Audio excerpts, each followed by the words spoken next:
আসসালামু আলাইকুম প্রিয় শিক্ষার্থীরা। তো এই ভিডিওর মাধ্যমে তোমাদের জানাবো যে তোমাদের মধ্যে যে সকল শিক্ষার্থীরা একটা সাবজেক্ট বা দুইটা সাবজেক্ট বা তিনটা সাবজেক্ট ফেল করছে এবং যারা বোর্ড সায়েন্স করছে এবং তোমাদের মধ্যে অনেক শিক্ষার্থী কিন্তু নম্বর বৃদ্ধির জন্য বোর্ড সায়েন্স করছে।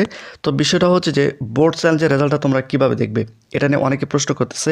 তো এই ভিডিওর মাধ্যমে বোর্ড সায়েন্সের রেজাল্ট দেখার তিনটি নিয়ম আমি তোমাদের দেখাবো।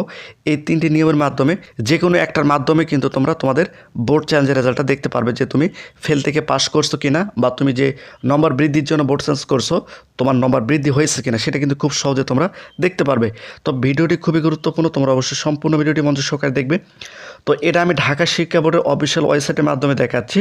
তো তোমরা যারা অন্যান্য বোর্ডে রয়েছে, দিনাজপুর, কুমিল্লা, যশোর, রাজশাহী এবং সিলেট বোর্ড, ময়মনসিংহ বোর্ড, তোমরা যারা অন্যান্য বোর্ডে রয়েছে সকল বোর্ডের নিজস্ব ওয়েবসাইট রয়েছে, ওয়েবসাইটের মাধ্যমে কিন্তু তোমরা দেখে নিতে পারবে। তো কীভাবে দেখবে সেটা কিন্তু আমি তোমাদের দেখাবো।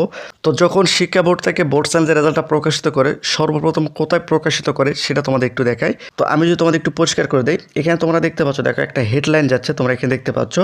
তো ঢাকা বোর্ড থেকে যখন বোর্ড সায়েন্সের রেজাল্টটা প্রকাশিত করবে তখন কিন্তু এই হেডলাইনের মধ্যে কিন্তু তারা পিডিএফ আপলোড করে দিবে। অথবা তোমরা যদি একটু নিচে আসো, এখানে তোমরা দেখতে পাচ্ছ এসএসসি কর্নার, এখানে কিন্তু তারা একটা পিডিএফ আপলোড করে দিবে। এখান থেকে তোমরা ডাউনলোড করে নিয়ে দেখে নিতে পারো। তো পিডিএফটা কীরকম হবে তোমরা এখানে দেখতে পাচ্ছ। এখানে তোমাদের রোল নাম্বার, শুধুমাত্র রোল নাম্বারটা খুঁজে বের করে দেখতে হবে যে তোমার রোল নাম্বারটা আছে কিনা। যদি থাকে তাহলে তোমার রেজাল্টটা পরিবর্তন হয়েছে। তো এটা শুধুমাত্র ঢাকা বোর্ডের ক্ষেত্রে। আর তোমরা যারা অন্যান্য বোর্ডে রয়েছে তোমরা কি করবা, তোমরা যে বোর্ড থেকে এসএসসি পরীক্ষা দিয়েছো সেই বোর্ডের অফিসিয়াল ওয়েবসাইটে গেলে তোমরা এখানে পিডিএফটা পেয়ে যাবা।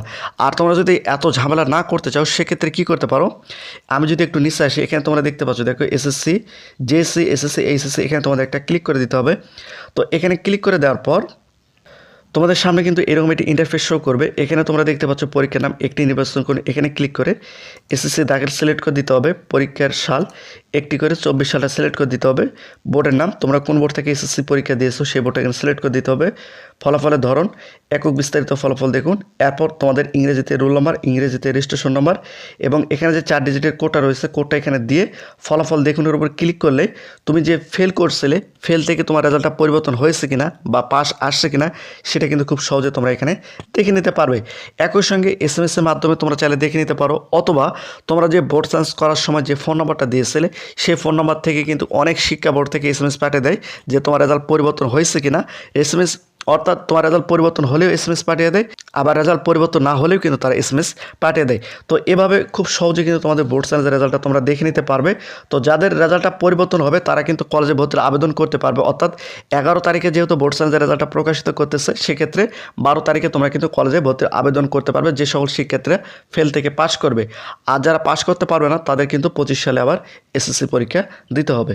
তো প্রতিনিয়ত শিক্ষামূলক খুঁটিনাটি আপডেট ভিডিও পেতে অবশ্যই চ্যানেলটিকে সাবস্ক্রাইব করে রাখো।